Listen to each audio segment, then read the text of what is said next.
Today's story is about the courageous lion and the broken king.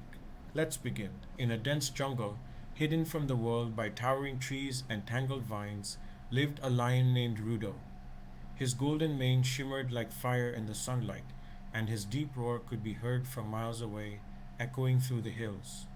Rudo was known far and wide as the king of the jungle, not because of his strength alone, but because of his wisdom and kindness toward the creatures of the forest. Rudo ruled his land with a strong but gentle paw.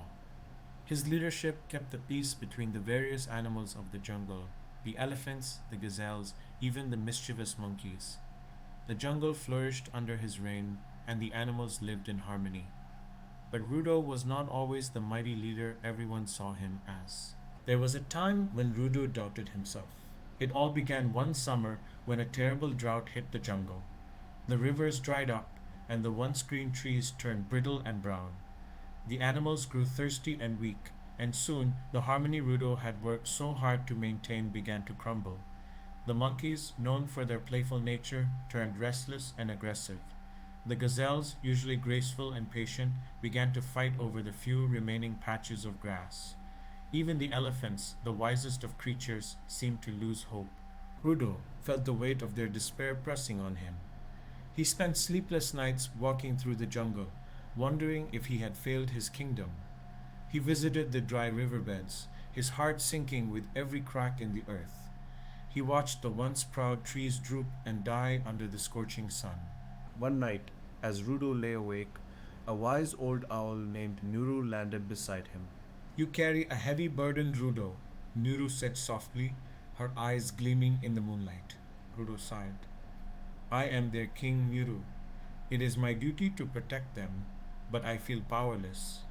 What good is a king who cannot save his kingdom?" Uru tilted her head, her feathers rustling in the night breeze.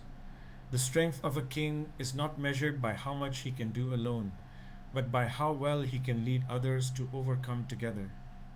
Rudo pondered her words. The drought was beyond his control, but perhaps he could inspire his kingdom to find hope in each other.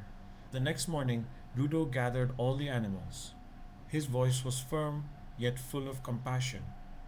"We face difficult times, but we are not alone. Together, we can find solutions. The drought may have taken our water, but it has not taken our unity." The animals looked at each other uncertainly, but slowly, hope flickered in their eyes. Over the next few days, Rudo led search parties to find water in hidden places deep within the jungle. The elephants used their strength to dig for underground streams, while the monkeys helped gather fruits high in the treetops.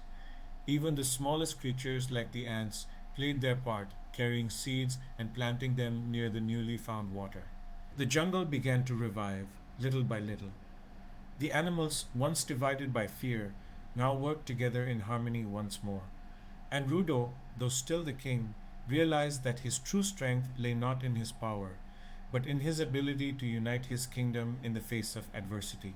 In the end, it wasn't just the return of water that saved the jungle, it was the courage of the lion who believed in the power of unity.